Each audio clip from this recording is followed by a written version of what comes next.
The House Judiciary Committee is conducting its public hearing on the impeachment investigation, and it's up to them to decide whether or not there is enough evidence to draft articles of impeachment against Donald Trump. Now, in order to help them make this decision, they have called witnesses, and these witnesses are all constitutional experts. The Democrats have called on 3 individuals to share their expertise. Republicans have called on 1 person, and that 1 person is Jonathan Turley. Now, let me give you more details on who these people are, and then I'll tell you what Jonathan Turley has to say, because he is the only constitutional expert who has disagreed with the other constitutional experts. The witnesses include Harvard law professor Noah Feldman, Stanford law professor Pamela Karlan, University of North Carolina law professor Michael Gearhart, and George Washington University law professor Jonathan Turley. The first 3 witnesses were asked to testify by the committee's Democrats, and Turley was asked or called on by the panel's Republican members. Now, every single one of them, with the exception of Jonathan Turley, said that there is enough evidence to impeach Donald Trump, okay? Now, Jonathan Turley disagrees. Turley said his impeachment process, or this impeachment process, would harm every future president. He said impeachment was not wrong because Trump acted properly or because Congress had no legitimate reason to investigate, but rather because it was being rushed. Okay, it's a preposterous claim. Yeah. So Jonathan Turley is a really interesting intellectual, and it is very hard to pin him down on his ideology. And he vociferously opposed the Bush administration, but often had critique, and oftentimes legitimate critique of the Obama administration. So in the Trump years, he's been all over the board, but that makes sense because he's not being a political actor. I hope not, at least. He's giving his legal opinions, and it might fall on different sides depending on what the issue is. So he's a guy that I generally respect. I've had him on the show many times, actually, back in the day when I was on MSNBC and I believe on the Young Turks. But he has taken a curious stance here. Yes. And so he acknowledges that that impeachment is a completely political process and has had a whole range and a whole history. So, for example, Andrew Johnson was impeached without even any articles of impeachment. They went straight to a vote. So you can do that. It was perfectly legitimate, and he was in fact impeached. He was not convicted in the Senate, but he was impeached in the House. So but he says the gold standard is Watergate, where they took 2 years to do it. Well, first of all, there is no constitutional requirement that it take 2 years, and I'm positive that Professor Turley knows that. Second of all, he can't be unaware that that would go past Trump's term. So then I wonder if he is being political, because what kind of an absurd argument is you should do a process that would take so long it would be past the election and maybe a whole nother year. Right. Well, that's disingenuous. Basically, you're saying don't impeach him. Yeah, he was quoted as saying fast is not good for impeachment. So that's really the basis of his entire argument. He doesn't get into the details of whether or not he finds the evidence against Donald Trump legitimate or illegitimate. He didn't exonerate Trump of any wrongdoing. His main argument is things are moving too quickly, this is not good. And he kind of fearmongers about what this could mean for the future of executive power, when in reality, he should be more concerned about what this means if Donald Trump is, asking political, or I should say foreign governments to dig up dirt on his political rivals, and he gets acquitted in the Senate. What does that mean for executive power in the future? What does that mean for the type of precedent it sets for the future? He doesn't get into any of that. He just says this is moving too quickly. Yeah, it's a very poor argument in my opinion, and in the opinions of, by the way, almost every other law professor in the country. I mean, the Republicans had to stretch and stretch. Remember, if they had a law professor that was going to come out and say, no, they don't have him at all, this is outrageous, and this is not a crime, and this is not impeachable, they would have gone with that professor. The best they could find was a guy going, well, that's a little too fast. Yeah, you're 100% right. And again, Democrats have 3 constitutional experts, all of whom agree that there's enough evidence to impeach Donald Trump. Republicans only called 1 person, Jonathan Turley, and his strongest argument is that this is moving too quickly. I do want to go to some sound of Turley from today. Let's take a quick look. I get it. You're mad. The president's mad. My Republican friends are mad. My Democratic friends are mad. My wife is mad. My kids are mad. Even my dog seems mad.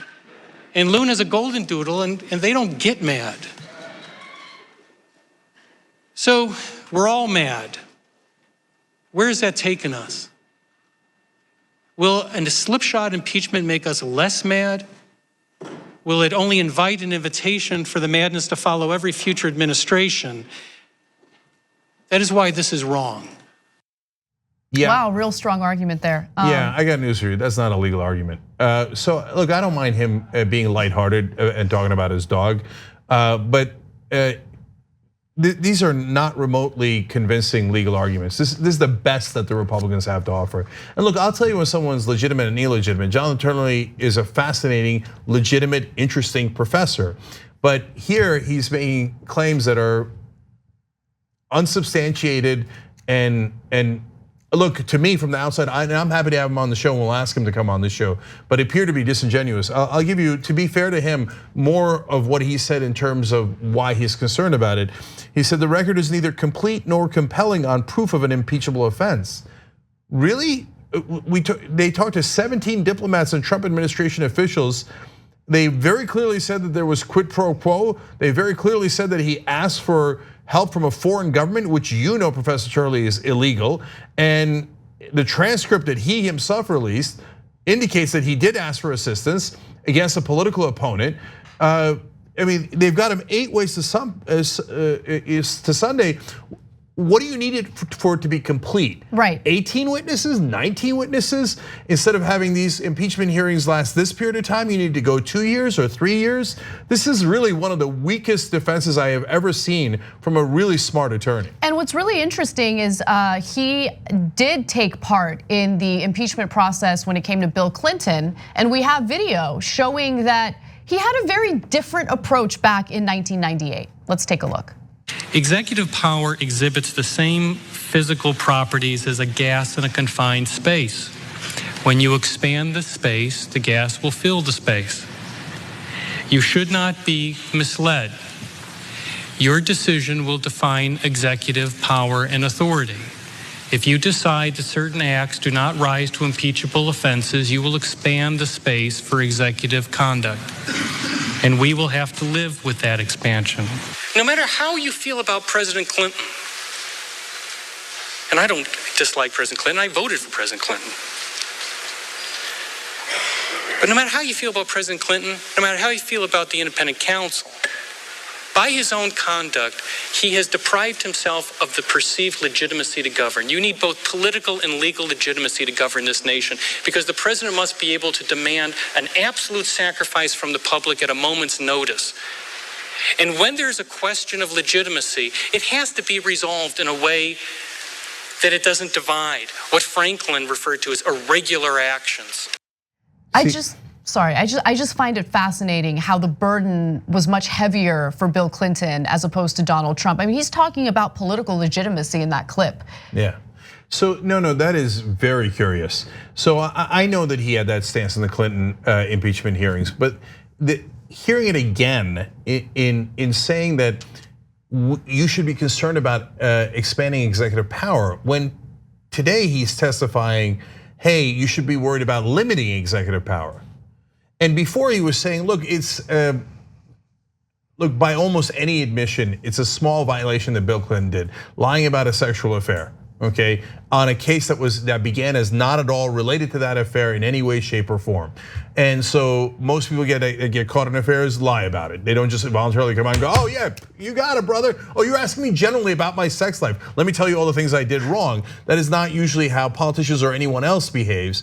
So, okay, whatever you think of Bill Clinton's quote unquote crimes, any legal expert would have to agree that Donald Trump's crimes are at least as bad, if not significantly worse. I mean, that is obvious. So for him to say Clinton's so-called crime was so egregious that you can't expand executive power, and then to turn around to say Donald Trump's crimes are, well, I mean, look, I don't know that you've investigated for 2 years yet, and I maybe call a couple more witnesses, and I'm worried about limiting executive authority. That is very inconsistent and bizarre. Because look, when Jonathan Turley represents Republicans or Democrats, he's being a lawyer and he's supposed to represent those people. But this is different. He's being called as an expert. He's not an advocate for any side here. And in both cases, he appears to be making political arguments. One time against a Democrat, now in favor of a Republican, and he's doing it fairly aggressively on fact patterns that look to be, contradictory to his own claims. Yes. So that is weird and troubling. But most importantly, for your purposes, if you don't care about Jonathan Turley, I don't blame you. This contradictory, very weak defense of Trump is the best that the Republicans could find out of any law professor in the entire country. Yep. That's right. That goes to show you the incredible weakness of their case. Thanks for watching the Young Turks, really appreciate it. Another way to show support is through YouTube memberships.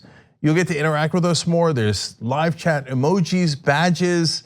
You've got emojis of me, Anna, John, JR. So those are super fun. But you also get playback of our exclusive member-only shows and specials right after they air. So all of that, all you gotta do is click that join button right underneath the video. Thank you.